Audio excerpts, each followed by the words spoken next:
Okay.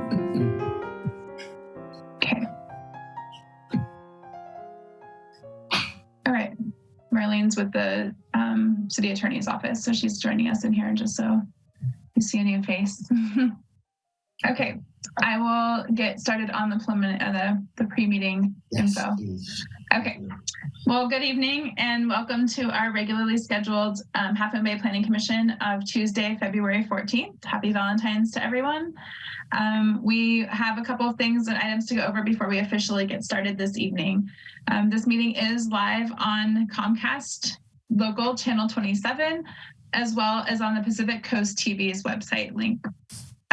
We have several people in attendance. We welcome that. And this evening, and everyone in attendance does have the opportunity to speak. A review for the attendees, the Planning Commission Chair will open and allow a general public comment prior to the specific items that are on the agenda as public comment. During those times, those who would like to speak will be recognized by raising your virtual hand icon, and I will assist with public comment to allow each person to speak. If you are dialing in by a telephone only, you can push *6 to mute and unmute and *9 to raise and unraise your hand. Otherwise, computers, tablets, and iPhones will have the icon feature, and you can press that and raise your virtual hand. 3 minutes will be given to those who would like to comment, and a timer will show up on the screen. We do have now Spanish translation, and this is provided for this meeting this evening as well. We thank you for your continued patience during our 3 years of remote meetings. In case anyone from the public wasn't aware, we are moving towards our Planning Commission meetings and City Council meetings will be going back to in-person come March of this year, and it'll be a hybrid format. I will now hand it over to Chair Gorn to officially begin this evening's meeting. Thank you. Welcome to the February 14th, 2023 meeting of the Half Moon Bay Planning Commission, our last virtual meeting for a while. We can start off, Pledge of Allegiance, please. If you could join me in the pledge. I pledge allegiance. Pledge allegiance to the flag of the United States of America and to the republic for which it stands, one nation, under God, indivisible, with liberty and justice for all. Thank you. And Bridget, if we could get a roll call. Yes, Commissioner Jonas. She hasn't been sworn in yet. Present. Commissioner Reddick. I'm here. Commissioner Gossett. Here. Vice Chair Hernandez. I am present. And Chair Gorn. I am here. All commissioners are present. And just for the record, Commissioner Jonas has been sworn in a couple of weeks ago by Director Egas and staff. Thank you. So before we get started, we have a little space here for public comment for anyone out in the audience who wants to comment on anything that is not on our agenda tonight. So if you do, it would be time to raise your hand.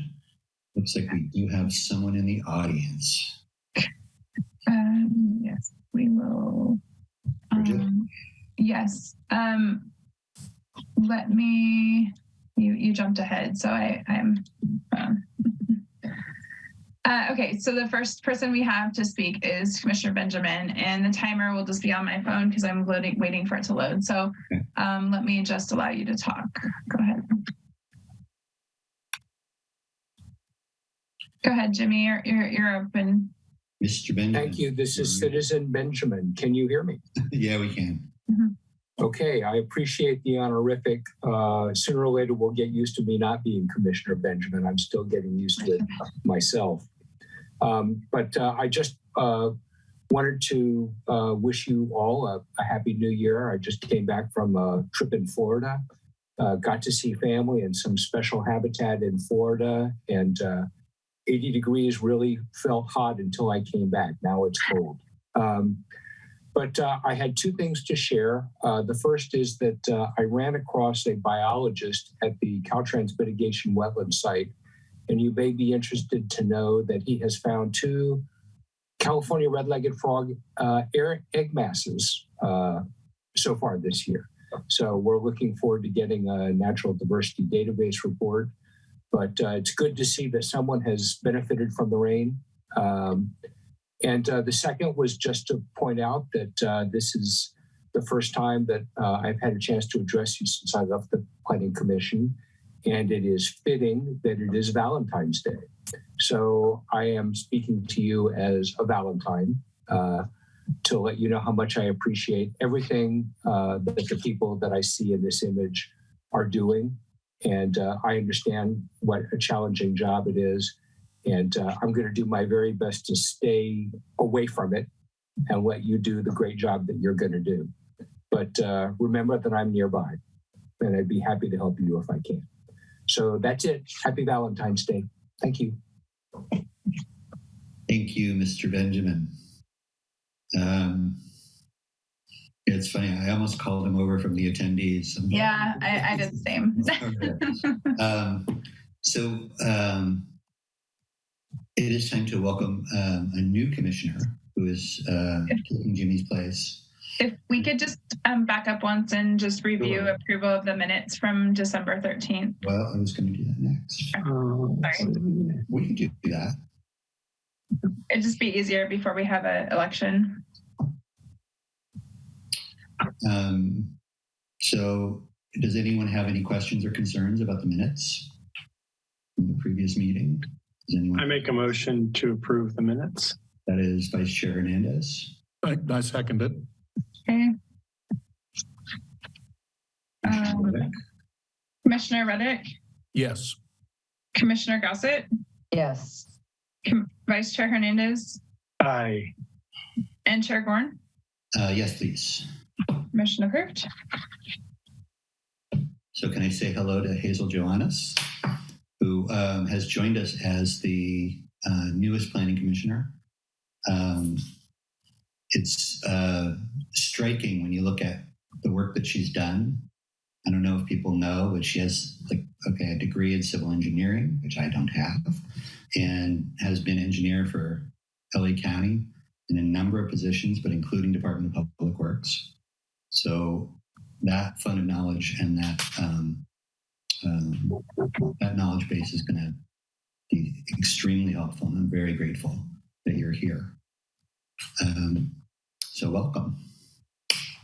Thank you. It's that time of year when we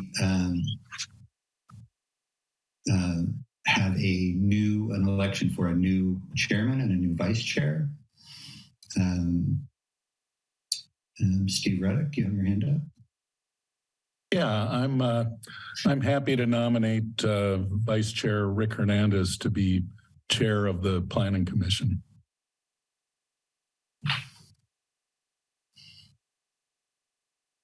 And I'm happy to accept that if you guys are going to make that a formal nomination. I think that's a nomination. We need a second, I think. Commissioner Gossett? I would like to second that nomination as long as Vice Chair Hernandez is willing to do it. I am. Thank you. Okay, thank you. Terrific. Okay. Commissioner Jonas? Yes. Commissioner Reddick? Yes. Commissioner Gossett? Yes. Commissioner Hernandez? Yes. And Commissioner Gorn? Absolutely. Thank you. 5-0. Motion approved. So I'm going to turn this over to Chair Hernandez now. It is all yours. We'll talk about Vice Chair, I guess. Thank you so much. And I really appreciate that. And thank you for your service, former Chair Gorn. As Commissioner Chair Gorn, I would like to nominate Margaret Gossett for Vice Chair. She's done a great job this year, and she'd be a great Vice Chair. Accept. I would accept that nomination. Need a second? I'd like to second that. Okay. Motion and second. Commissioner Jonas? Yes. Commissioner Reddick? Yes. Commissioner Gossett, Yes. Chair Hernandez, Yes. and Commissioner Gorn.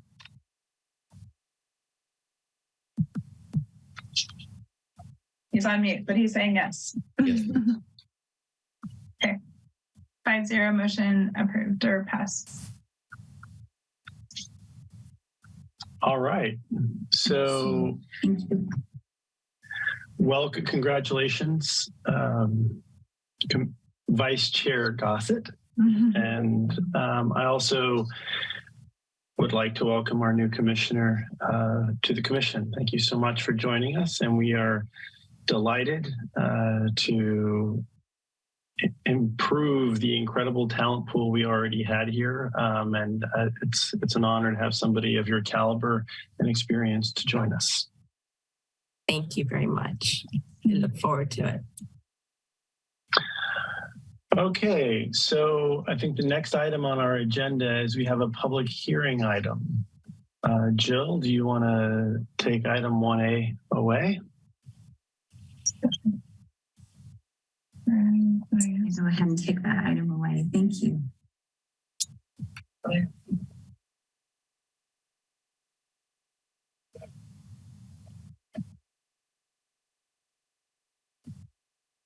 I think Jill was handing it off to Doug, if I got that right. Yeah.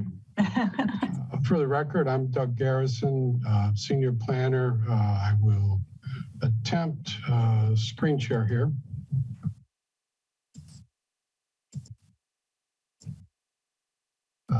Can people see this? Yes. Okay. Well, this is a project.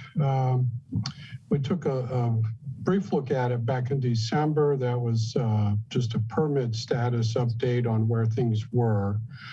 And as I mentioned back then, this project's sort of been kicking around for a few years. I think I've included a fair amount of background information in the staff report just because we have some commissioners who are new or newer and haven't been around for all of this. But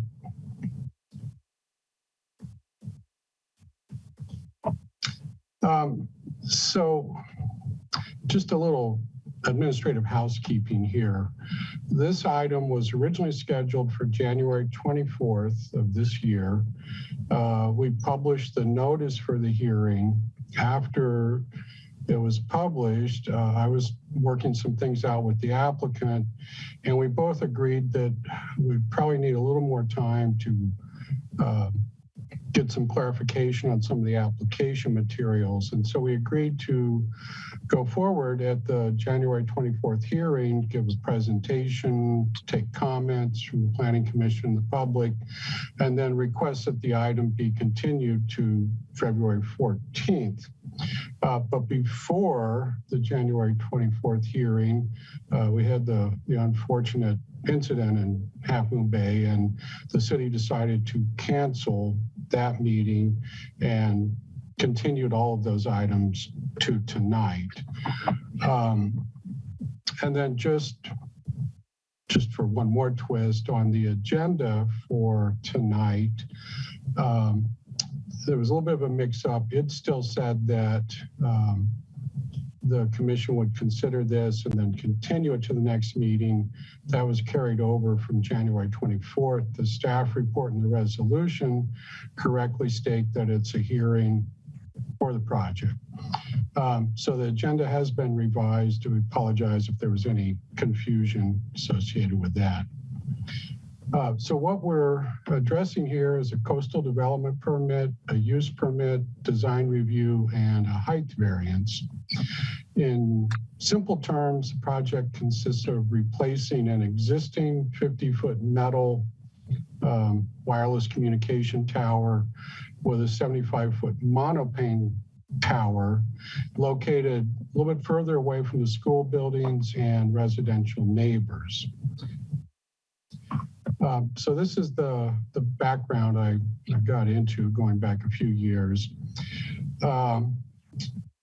The school district wanted to replace the stadium lights at the football field, and they'd submitted an application for that.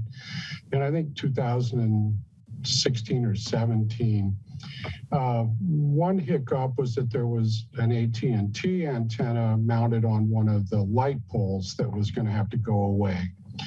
And so the school district, their engineers, AT&T, tried to work that out. And the new light pole really wasn't going to accommodate cell phone towers without some kind of expensive engineering. And so everybody agreed the next best thing would be to put a new tower in a short distance away, where all the existing ground equipment for the antenna that was mounted on the light pole was located. And so AT&T submitted a separate application independent of the high school lights. And that was approved in 2019. However, at that hearing, there were some concerns raised by some of the neighbors to the north, some of the commissioners about that specific location. And so the Planning Commission did approve those permits, but they linked it to the term of the existing lease between AT&T and the school district, which was going for another 2 years or so. And everybody agreed that would be enough time for AT&T to decide if they wanted to just remove that facility from the high school, or if they wanted to find another location further away from the classes and the neighbors and that sort of thing.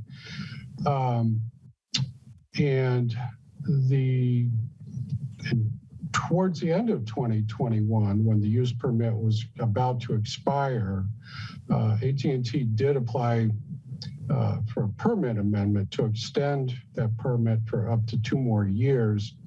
And that was approved by the Planning Commission with specific milestones that had to be met along the way. So the first step we went through after all of that was finding a new site. AT&T and their representative, J5 Infrastructure, located a few potential sites, did some preliminary studies, worked with the school district. I was in the loop from the city. We winnowed it down to 2 sites. Those were both taken to the school district board, and they chose a site that was not this one that we're looking at tonight. It was over on the very southern property line. I don't know if you're familiar, but there's a big PG&E overhead electrical line that goes up across the Andrini's property. It would have been on the school district side of the property line. That was also the city staff's preferred location. And so AT&T submitted an application to move forward with that site. And unfortunately, it turns out there's an unused PG&E easement there, and the school district and AT&T tried to negotiate a way to use a part of that for the wireless facility, and PG&E wasn't amenable. And so we started over with the other site that the school board had looked at. And in December 13th last year, the school board approved this site. And that's shortly thereafter, a couple months later, they submitted a revised application. So just for reference, this is where the existing tower is, over on the northeast corner of the football field. And this is the proposed new site. I think because of the camera angle, it's a little misleading. It looks like it's in these trees, but it's actually in a sandy area that has trees around the south and west side of it. It's essentially a bare building site. So for this project, The key issues, a lot of it revolves around visual resources. Environmental resources we always look at. In this case, that's not much of a stumbling block. Overall neighborhood compatibility. Because of the nature of this facility, public safety, emergency communications, that sort of thing were something we were looking at. And then conformance with our land use plan policies and zoning regulations. So getting into visual resources, Highway 1 is designated as a town boulevard in our land use plan. It gets special consideration for views from there, specifically areas within 200 yards of either side of the highway. This site is about 1,400 feet away, so 400 or 500 yards. It's outside of that zone. And also, in this case, views of the hillsides to the east are considered an important visual resource for the city. So building, for example, a large building that would block views of the hillsides from Highway 1 would be problematic. A couple of other things. We have a history of not allowing most development above what would be this 160-foot elevation contour on the hillsides. And our code goes on to say that if you're developing below 160 feet, that the top of your project cannot intersect with the ridge line. So in this case, the tower is disguised as a pine tree. They call it a monopine. I'll show some visual simulations here in a minute. It does blend in pretty nicely with some large mature pine trees. They're 60, 70 plus feet tall next to it. City also approved a height variance for the high school football field lights. Those are 70 feet tall. The PG&E utility poles I mentioned a little bit further south, just outside of the school property, are roughly the same height. So in this case, the base of the project's at 100 feet approximately. If we approve a 75-foot tower, the top of that would extend through an imaginary horizontal plane coming out at the 160-foot contour. But to be clear, there's no work on the hillside proposed, and the top of the tower does not intersect with the ridge line. So we requested visual simulations. One up here, this was for context, close-up view. Our primary emphasis is down here on Highway 1. That's sort of the critical view shed. So we have two viewpoints here and another one over here on the intersection of Golden Gate and Highland, the public space also. And so this is the one that's on the site. And this, because of the camera position and perspective, looks huge, but that's actually one of the football light poles. Just to give some context, these are bare metal. They have lights on the top. This right here is what the monopole disguised as pine tree would look like. And you can see the height is really pretty consistent with the other trees here. We didn't require viewpoints coming from the south because it is very well screened with these trees. Our concern was more to the north and west. This is over on Golden Gate and Highland.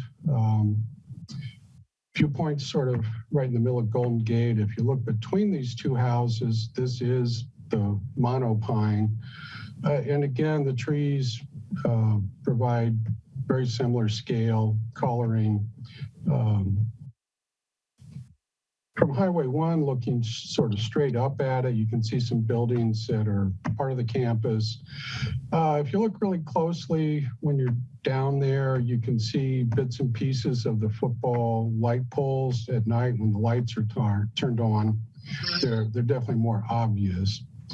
And again, this is the monopine, does not extend above the ridge line, and it's also a fairly narrow profile relative to the buildings in the background that the school campus consists of. If you go a little bit north on Highway 1, again, you can see it here, does not extend above the ridge line, blends in pretty well with the vegetation. Because we're in the coastal zone, we're always looking at environmentally sensitive resources. In this case, there's not much there. This was included. It's not referenced in our land use plan as ESHA or potential ESHA. There were earlier projects at the high school where they prepared biological reports, an EIR, a couple of supplemental EIRs. None of those considered a cell phone tower here, but this was in the study area that they looked at. If you look on some of those earlier school district plans, this area is labeled as a shot put drawing area. So it's been leveled, it's graded, they've imported sand on it. It's pretty much a bare site. I've been to the site and there's not much there. We do have concerns because of the nearby trees and potentially nesting birds. In this case, they're not proposing to remove any trees. We have standard conditions on pretty much all of our permits that require a nesting bird survey, as well as a tree protection plan to make sure they don't damage the tree roots or anything like that. Neighborhood compatibility, there's been some kind of AT&T cell antenna on the campus for over 20 years now. In this case, the relocation is in response to concerns that were raised at the hearing for the permit in 2019 by neighbors, by some of the school district staff, and by some planning commissioners. And the instructions were to find a location that's further away from the residential properties, further away from the center of the campus where students are congregating and there's a lot of school classrooms. And so we did have some little bit of info on this in December when we did our status update. We did get comments from public and the Planning Commission. They were generally supportive of this location, and they liked the monopine design better than a bare metal pole. So in one sense, even though this is taller than the existing one at 75 feet versus 50 feet,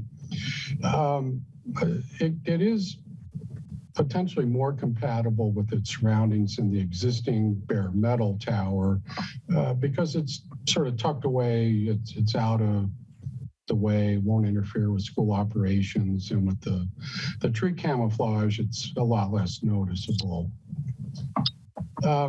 Public safety isn't something we usually get into on a lot of CDP permits, but there's a couple of issues here.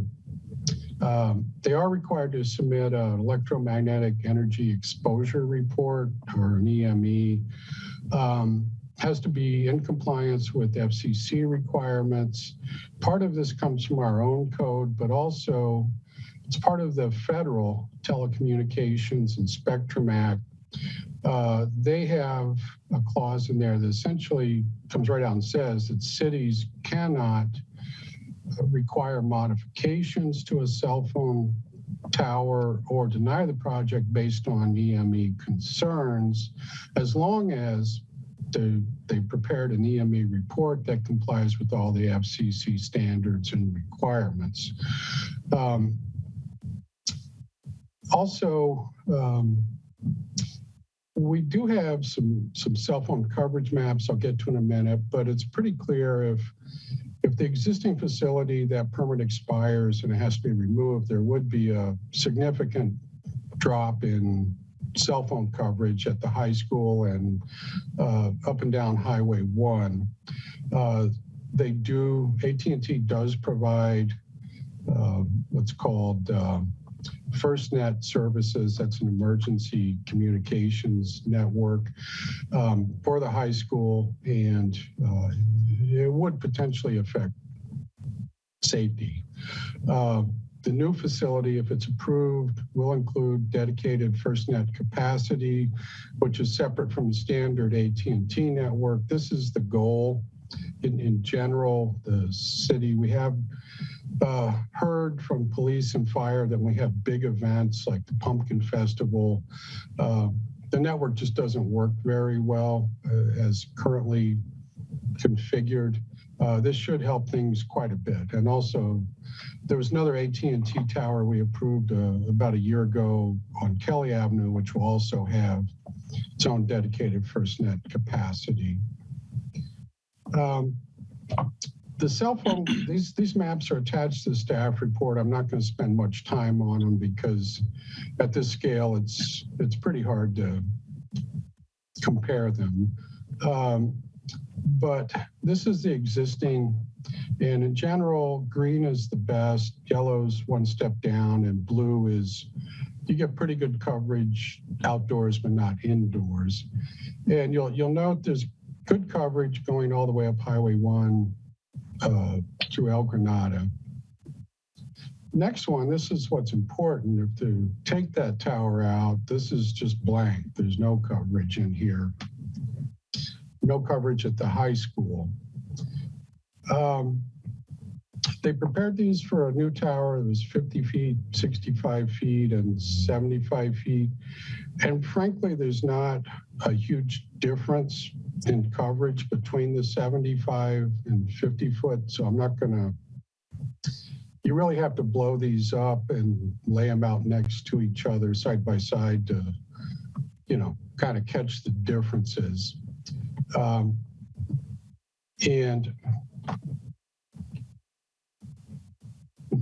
having a little mouse issue here. So like I said, I think when we're looking at this project, there will be some benefits from a taller tower at 75 feet than say a 50-foot tower as far as coverage. It's more of a potential benefit that with a taller tower, we could co-locate up to 2 additional carriers antennas on that tower. At 50 feet, it would not be feasible to co-locate. So when we get into the land use plan and zoning consistency, it's a public facility, it's zoned public service, quasi-public service. As an ancillary use to a high school, a cell tower makes sense, like I said, for security and communications. Where it gets confusing is our zoning code has, we sometimes have conflicting policy goals and regulations. And so there's a bunch of information in our zoning code that says you can only build, you know, the least tallest tower necessary to provide coverage. But they also say you have to make it available to co-locate more antennas on. So there's sort of conflicting goals to minimize visual effects. One answer is to make shorter towers, but then you potentially have multiple towers versus one that's a little bit taller. And you don't get the benefits of being able to co-locate antennas on a single tower. So, you know, there's no solid rule that says one policy trumps the other. I think you have to look at these on a case-by-case basis. And that's why we spent time working through the visual impacts analysis. What's the difference between a 75-foot tower and a 50-foot tower? You know, those kinds of things. And the maximum height in the zoning district is 50 feet. So they would need a height variance for a 75-foot tower. That is provided for in our zoning ordinance. There's essentially three findings you have to make: that there are some exceptional or unusual circumstances. As we already discussed, in this case, it's a public facility. It's critical for emergency communications. There are existing 70-foot tall structures, the football lights, and it provides the benefit of being able to co-locate other carriers' equipment on there. The second requirement is that it's necessary for the preservation and enjoyment of substantial property rights. In this case, I would say AT&T's been on the campus for over 20 years. The Planning Commission and circumstances required the relocation. And again, when we look through the benefits and the downside, there aren't a lot of benefits to a shorter new antenna. And then the third finding we have to make is concerning health, safety, and welfare of persons and property. And again, we have the EME report. And in general, the new location, the monopine design would be less intrusive than the existing metal tower, would blend in better with the surroundings. So we've addressed that in more detail in the resolution, but staff's comfortable with that. On the subject of public comments, we really haven't received much. When we had our status update meeting in December, we had one or two members of the public, and they basically liked moving it. They live north of the campus. They liked moving it further away from them. This location worked for them. They also liked the tree design.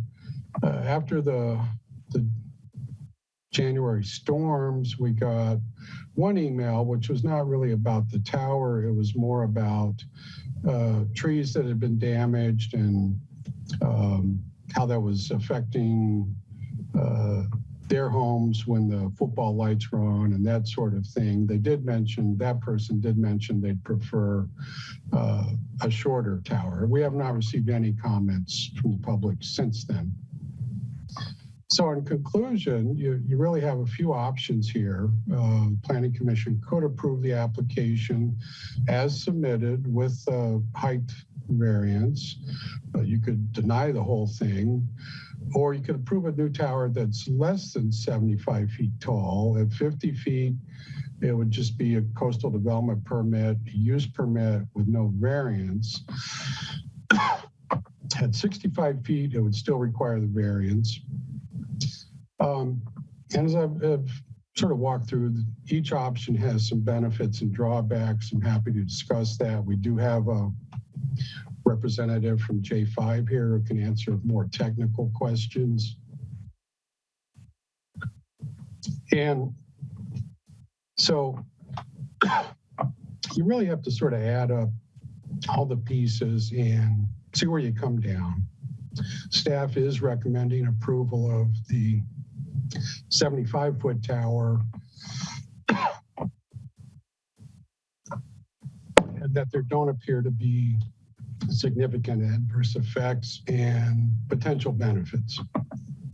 So that concludes my presentation. I'm available for questions.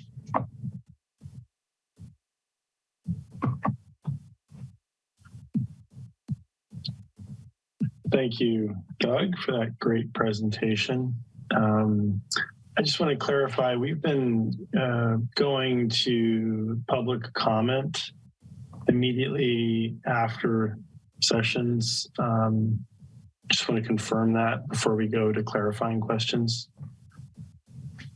Okay, I see some smiles and nods. So we'll continue the previous standard, and we'll continue the experiment and see what kind of feedback we have. So I'm going to open public comment on this issue. Are there any folks who would like to make a comment? I'm seeing none. Okay. Not seeing anybody raise their hand for public comment, I am going to close public comment and bring it to Commissioner Ruddock who has his hand raised.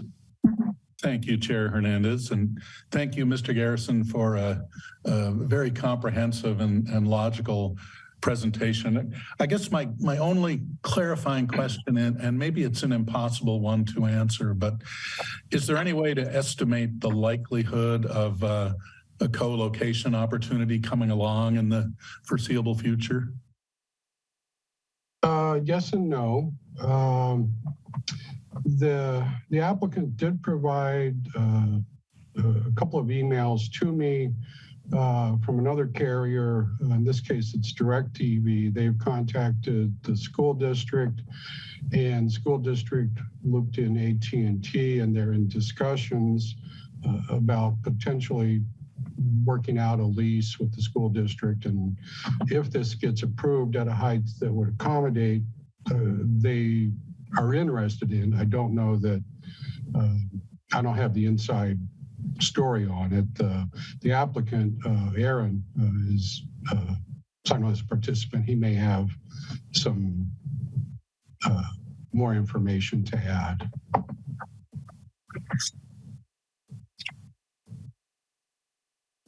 Does the applicant wish to respond since we're asking clarifying questions? He's on. I just let him on and talk. His name is Aaron. Go ahead. Thank you very much.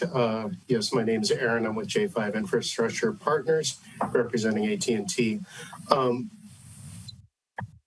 It was actually Dish Wireless. Dish, you know, is probably television is moving into the wireless industry in the last year or two, and they sent an email to representatives of the school district who forwarded it to me. And then we went into some direct communications, and they are interested in co-locating on it. And like, you know, Doug said, it's not guaranteed until it's actually done. If they did co-locate, that could happen on a 75-foot tower or a 65-foot tower. Wouldn't be feasible on a 50-foot tower because the antennas would be too low to the ground. The other, I guess, benefit to the community, well, it would be a benefit to the community as being another choice of wireless carriers to choose from, and Dish is positioning themselves as a kind of a less expensive alternative to the big carriers. And then the other thing is they would need to lease a little bit of additional land from the school district. So that would be some additional revenue for the school. And I think Doug's presentation was very good and very comprehensive. One thing I could say about just building the tower to the taller height initially is that it does allow for co-location. And the other thing is, if you build a tower to the minimum functional height, as like a lot of ordinances say, let's say 50 feet, and then another carrier comes and wants to co-locate on it, they end up doing an extension, which is allowed under 6409 legislation. And then you end up with a tower that's getting extended up a number of times. And that extended up tower can often be more visually obtrusive than just building a nice looking monopine initially. So that would be my only input there, but I can answer any of the questions you liked. Commissioner Gordon. Thank you both for those answers. Can you explain to me why any co-locator, potential co-locator, would need to lease space from the school district? Well, there's ground equipment that's necessary. There's either cabinets or a shelter for radio equipment. AT&T has an 8x8 shelter that will house radio equipment and various other things. So a co-locating carrier is going to need that ground equipment as well as the antennas on the tower. We're making the lease area a single carrier footprint, so as small as we can for just AT&T. And this is kind of a typical configuration just so that the additional carriers have to lease a little bit of extra land from the underlying landowner to place their ground equipment. And roughly, what are we talking about? I think Dish uses two cabinets, which are like, let's say, the size of a short refrigerator. So it's not that much more space comparatively, because AT&T space includes the monopine. Those carriers would have to lease space on the tower from AT&T as well. So it sounds like kind of a nominal amount of money. Yeah, it's less than what AT&T will be paying for sure. Okay. And can I ask Doug, how tall are the trees? Well, I didn't climb them, but if you look in the visual simulations, they look like they're about the same height as a 75-foot pole. And also in the plans, there is a survey, and that it has notes, it labels them as 70+ foot tall trees. The surveyor was out there and based on his calculations. So I think that's pretty accurate. So they are as tall as the light towers right now. For the most part, yeah, there are a couple of trees that were planted a little ways down the slope that are more recent. They still have the bracing to hold them up when they were planted, and those are a bit shorter. I don't know, maybe 30 feet or so, but the mature trees there they're 60, 75 feet. Okay, so this tower would go 10 or 15 feet above them. No, I think they're going to be about the same. Plus or minus, depending on which tree. In some cases, it could be a little bit higher. In other cases, it could be about the same or a couple feet less. Okay. So are they 60, 65, or are they 70 plus? Well, the surveyor said there's 70 plus. When I go out there and look at them, I compare them to the 70-foot tall football field lights, and they're very comparable to that. I didn't see any that were shorter. Okay, I guess. Thank you.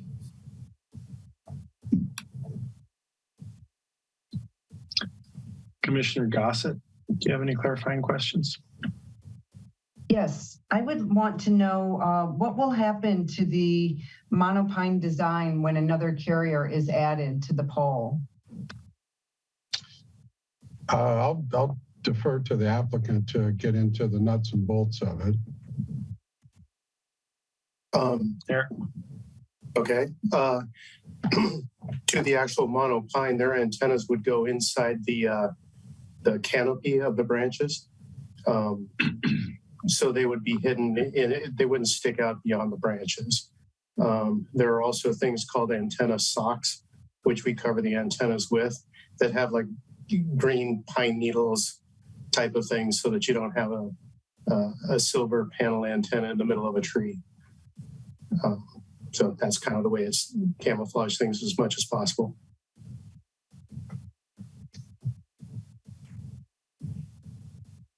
That was it for my clarifying questions.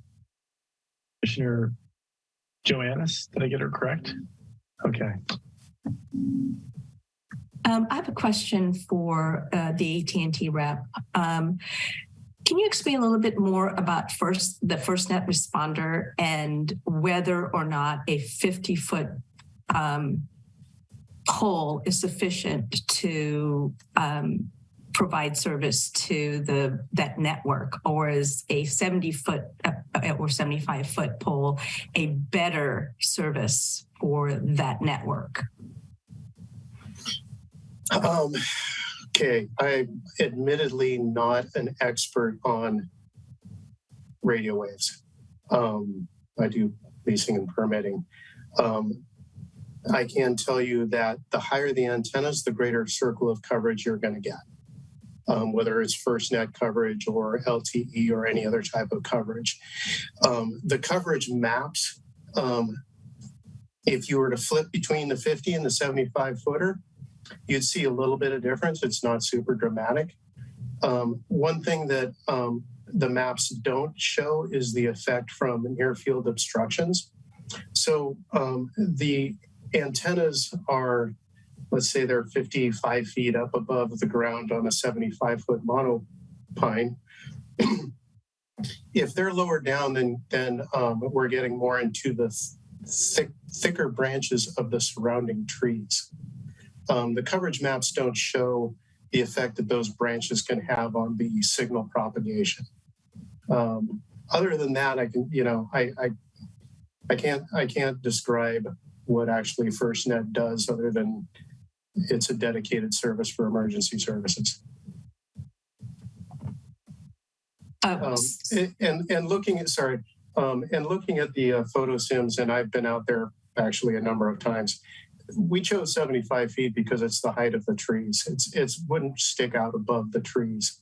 A lot of times we try and put the antennas above the top of the trees, but in this case, it wasn't really necessary. We just matched the height of the trees. So from a first responder perspective, the height and the FirstNet would be better available for a wider range of area along the coast then, strictly speaking. Okay, thank you. Yeah, and if you look at the coverage maps very closely, you'll see that it's not huge, but it is there. Thank you.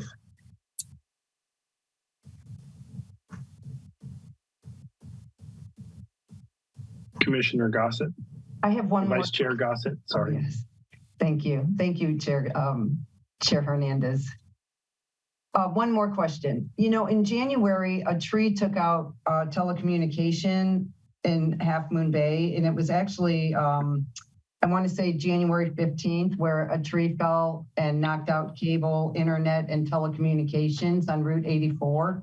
So I want to know what will this new tower do to mitigate service disruption in the future?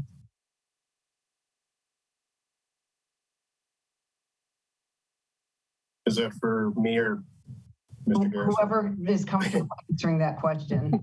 Well, I'm not sure of the circumstances of that, but if there was damage to the monopine, AT&T would immediately know about it because their monitoring equipment would tell them, just like it would tell them if an antenna just went bad, and it would be of the highest priority to replace that.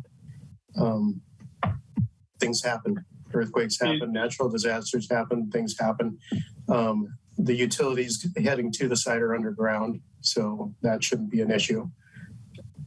Would it be fair to say there's no change in the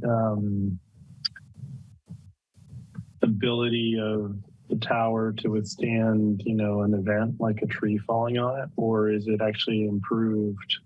Is the new design actually sort of more reliable or more resilient to something like that happening?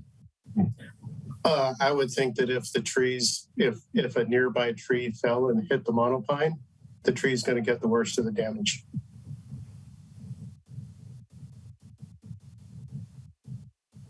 Okay. Yeah.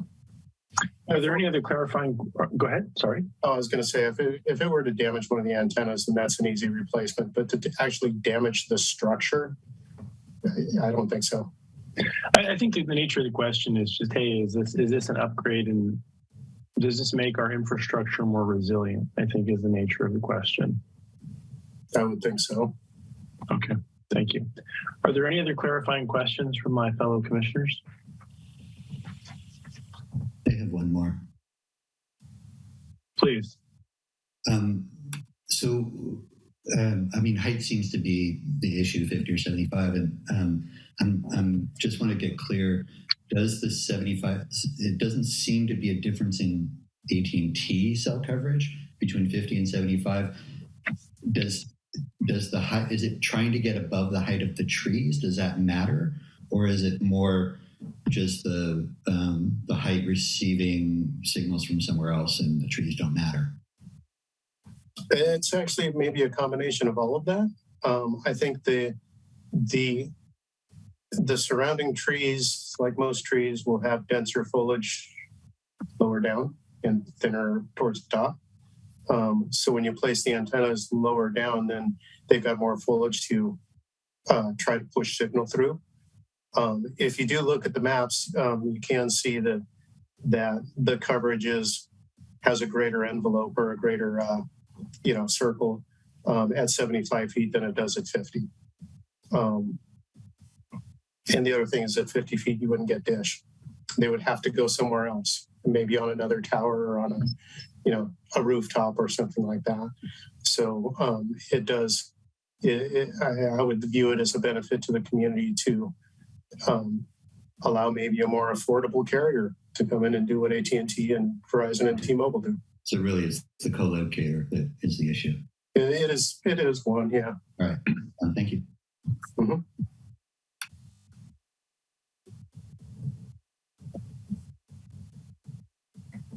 I'm not seeing any other hands raised. I'm going to close the questions, clarifying questions, and bring it back to the Planning Commission for discussion.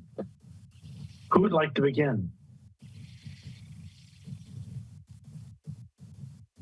Commissioner Ruddick. Thank you, Chair Hernandez. Well, again, I compliment Mr. Garrison on a comprehensive look at these issues. I think it comes across quite logically that we've studied the potential visual resource issues here, and that they are negligible, as shown by the use of the tree camouflage, the monopine tree camouflage effort, and the visual simulations. To me, it comes down to the request for a height variance is the key element here. And to me, that makes sense. To me, it seems to be definitely the better trade-off to allow for co-location of potentially future other antenna from other carriers, rather than the opting for a shorter antenna with at least slightly impaired coverage and no ability in the future to co-locate. I think having a 75-foot antenna, which the visual simulations show is not a significant impact on any of our visual resources, having that rather than multiple antennas is clearly the right way to go. So I support this CDP and height variance request.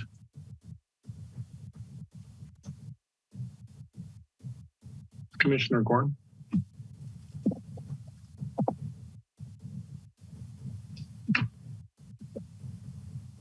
You're going to have to contribute to the mute jar. It's in memory of Jimmy Benjamin. So I get the co-locating is kind of the most important, both to make money for AT&T, but also as some public benefit, potential public benefit. I looked at those maps of the 50 and 75, and I know you've said that there's a difference, but the difference is really negligible. Like, I don't really see a difference. And it's too bad we don't have any kind of maps that show, a difference in co-locate, anyone who co-locates there. I assume there would be a huge difference. So I don't know, maybe the AT&T guy can talk about that a little bit, because if it really means bringing in another carrier to bring in some competition on the coast side, I think that would be a strong public benefit. So if that's the difference between 50 and 75, then it might be worth it. But if we're just looking at that little bit of, tiny little bit of cell coverage, among trees that may or may not be 75 feet, I would have a little harder time with that. So, sorry, I interrupted you. I apologize. Any other commissioners?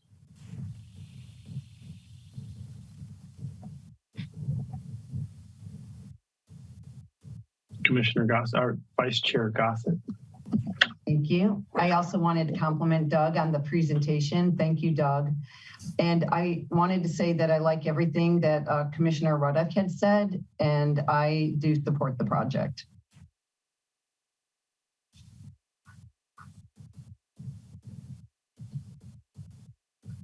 Commissioner Johannes. I want to say thank you, first of all, to Doug, because he spent quite a number of phone calls and to me and answering my questions since the last cancellation of the last meeting, and he spent time answering my written questions to him, and I understand the project quite well. I do support the project for this, even if it's a little bit of coverage that's more in a wider area. It's primarily because of first responders. So to me, any little bit counts. And so I for emergencies, and I look towards, earthquakes on the coast. So whatever little coverage that gives us, that's a benefit. So I too support this. Okay, well, I think we have some consensus here, and I think that my view is I agree with, Commissioner Ruddick and two of my other commissioners at the 75-foot height.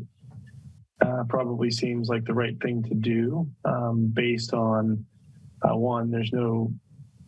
The ability to co-locate is very important for sure. And I agree that extra bit of coverage and the ability to eliminate near field interference, there's a benefit there as well. So you get better signal quality, more consistent signal quality. And for first responders, that's important.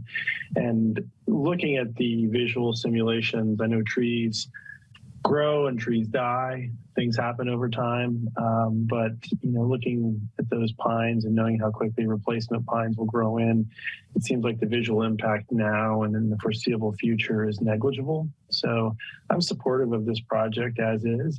I also just want to compliment the applicant for incorporating public feedback into the location of the tower and the final design of the tower. I think sometimes slowing down a little and taking public feedback gets us to a better place. And so I just want to express my appreciation for that. I'm also glad that when the first time I heard this project, my daughter was a freshman and now she's a soon to be graduating senior. So glad that the project is, the new and improved tower is coming in just as she's leaving. So perfect timing all around. Unless there's other comments, I'd like to see if we can get a motion here.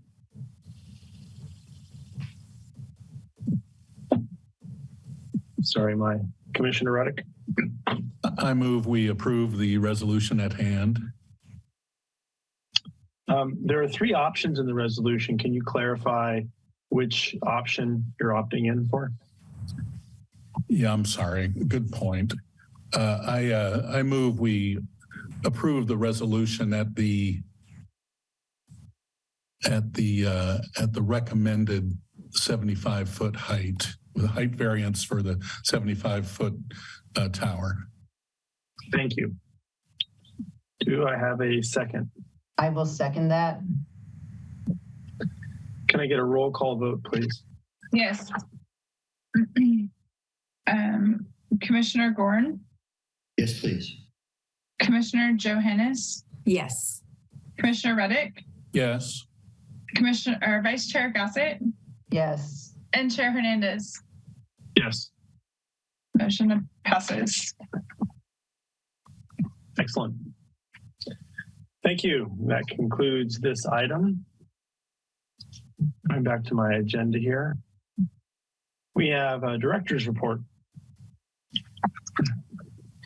Thank you, Chair Hernandez. It's nice to see everyone again this year. I'm realizing now this is our first meeting of the year. It's an unusual start.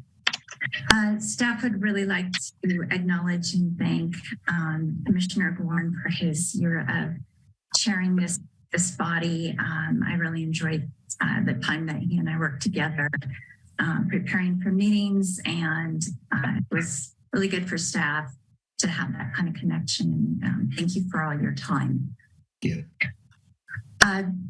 Acknowledging and welcoming Commissioner Johannes, and I'm so glad that you're already working with staff. That was something we talked about with your orientation, and you are, as we expected, up and running really quickly. So it's wonderful.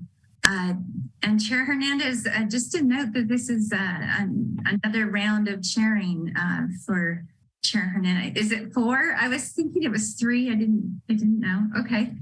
Thank you. And Vice Chair Gossett, we're glad that you're willing to do this with us. So thank you. We've sent you a few training opportunities through email. If you're interested in any of them, please reach out. One is the League of California Cities Planning Commissioners training. It's in Southern California this year, and you are welcome to consider that. We do have training budget for both the commissioners and staff, so please let us know. Closer to home, I know I've been promising this for a while. The San Mateo County 21 Elements Group has wanted to provide training for some time, but it's been, we've all been so busy with our housing elements, they just weren't able to pull it together. So we're expecting something this spring from them, and that will be close by. Last time they did this, it was pre-COVID, and we were meeting in the library in San Mateo. Your agenda forecast, your next meeting is February 28th in 2 weeks. We will be bringing the housing element annual progress report. And we will also pick back up that item that we like to do every year, which is kind of a refresh on the Brown Act, conflicts of interest, Planning Commission bylaws. We'd already sent a memo out for the January meeting. We didn't bring that forward today because we thought it fit better actually with your housing element progress report. And so we'll be doing that. You'll see a rerun of that memo, and Winter King will be presenting to you and available to answer questions during that session. From there, you also received an invitation from the city clerk for an orientation to coming back in person. As Bridget noted, starting in March, the meetings will need to resume in person. That means in person for the commissioners and for staff and for applicants. The public, however, will be able to continue to participate in Zoom if they choose to. So the hybrid format will be offered to our public participants. They can also come to your meetings. But we're moving you to the Ted Adcock Community Center space where council has their meetings. We only have one facility that's going to be set up with the tech equipment for the hybrid meetings. So we're wanting to move you there. It's also a bigger room and has ventilation on all 4 corners. We know we still have a lot of folks who want to come in person, but they want to feel more comfortable in the space. And as much as we like the EOC and the coziness of it, it just didn't provide that for what we need right now. So it'll be a bit of an adjustment. You're going to have a dais that you haven't had before. You will all have monitors and a number of other things. So it's the room works differently, and thus Jessica Blair, our clerk, and Bridget will be there as well in this orientation to just make sure everybody's familiar with it. If you're not able to attend, let Bridget know, and we'll make sure that we get you tuned in so that everyone's ready to go in March. We just honestly can't wait to be in person again and not have little boxes. So we hope you're feeling comfortable about this, and we'll try to make it as good for you as we can. Do let us know if you have any concerns. So going forward this spring, some other things to acknowledge. Clearly, our staff is absolutely heartbroken, just like so many of you, I'm sure, over what happened on January 23rd. And we want you to know that we have been fully coordinating with our county colleagues regarding inspections and enforcement. for matters relevant to the portion of one of the farms that is in the city limits, and that we are devoting a lot of hours to rehousing the displaced farm workers. And our staff is coordinated with all kinds of services for them and has been instrumental in helping them move from the hotel to now they're temporarily at Airbnbs, while we are currently trying to secure rental housing for them for at least a year, coordinating with the county and their funding. The county approved some funding for this today and is very supportive. And to that end, your housing coordinator, Mike Noche, and staff from the city manager's office, including Karen Decker and Julissa Acosta, as well as myself, this is all we're working on. We're working on housing full-time, and this is about rehousing for short-term, mid-term, and long-term simultaneously. Your city council has voted at their last meeting just a week ago to establish an ad hoc committee focused on housing responses to this emergency. The folks that I just mentioned, as well as a number of other people at City Hall, will be supporting this ad hoc committee, and it's going to consume us, along with trying to get caught up on our housing element, which we are running behind on. So all that's to say, starting in March, you're going to see a lot less of me and Mike Noche unless we have housing items to bring to you.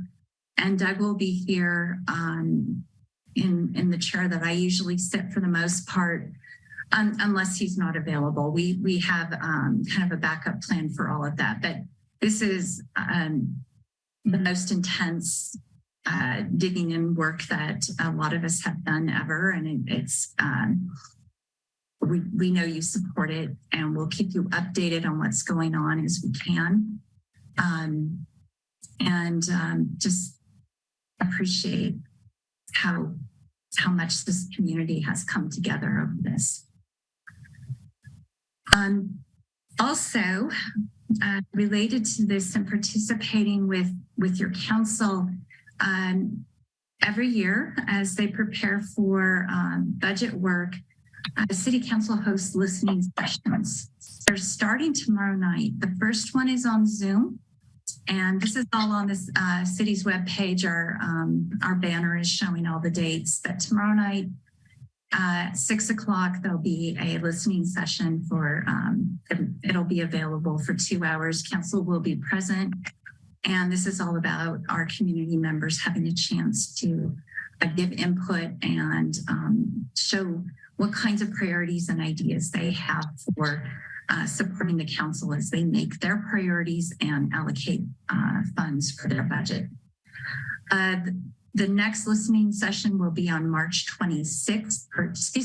26th, which is a Sunday, and it will be in Spanish. It will be at the library, and I think that's from 3 o'clock p.m. to 5 p.m. And then the final one will be, I think it's March 2nd, which is a Thursday, and it will also be from 6 to 8, and it will be in person again at the library. So 1 Zoom and then 2 at the library, one primarily in Spanish with translation offered to English speakers. And so we are, which is something that we've done in the past, and it's a really good format. We encourage you to attend or at least read the notes when they're over. We try to take, we're going to be taking notes all the way through. I'm going to be a recorder for 2 of those sessions, and it's something that we just want to make sure we capture that input. And then Council's next meeting is February 21st, and one of the items from your Community Development Department is the 555 Kelly project moving forward with a pre-development loan agreement. We just always like you to know what your Community Development Department staff is doing with council. And so that is with Mercy Housing, and I'll also as a partner.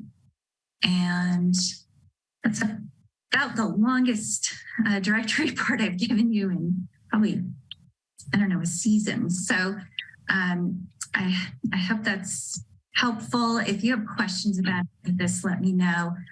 We'll update you on director hearings soon. I think that's quite enough for now, and we want to make sure you are home to report out to each other.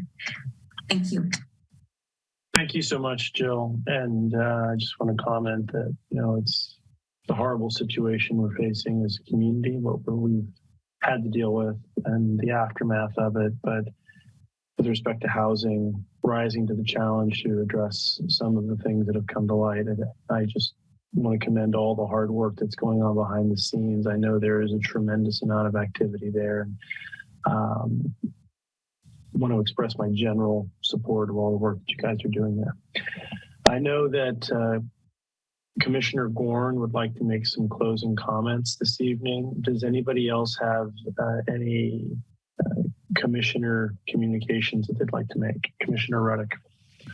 Thank you. I just wanted to add my welcome to Commissioner Joannis on joining us. I really look forward to what your experience is gonna do for the city. I'm sure you'll be great in this role.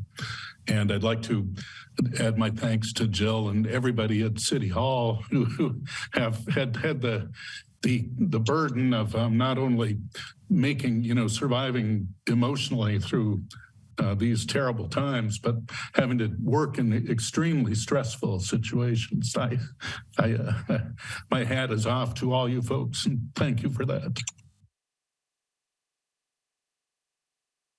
Vice Chair Gossett. And I would also like to say welcome to Commissioner Joannis. You're going to add a lot to the commission and help us a bunch. So we're really looking forward to you lending your expertise and experience. And I also really like what Commissioner Ruddick just said to Jill and to staff. Thank you so much for what you've been doing for the last month. And you do have our support. And thank you so much.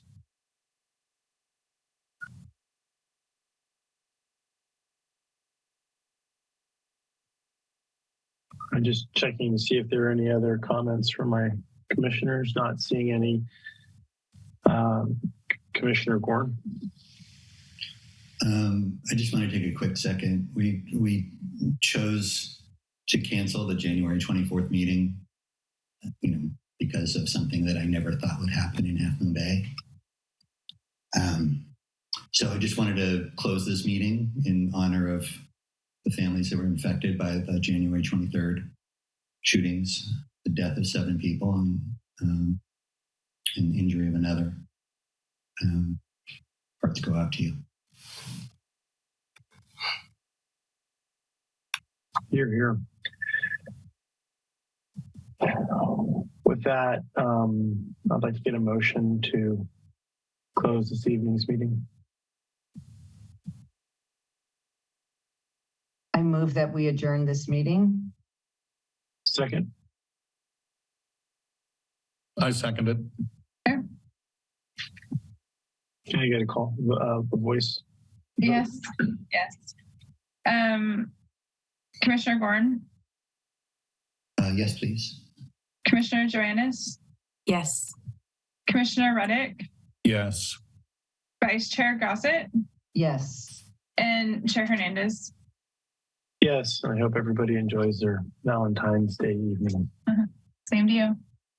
Take care, everyone. Bye, everyone. Be well. Good night.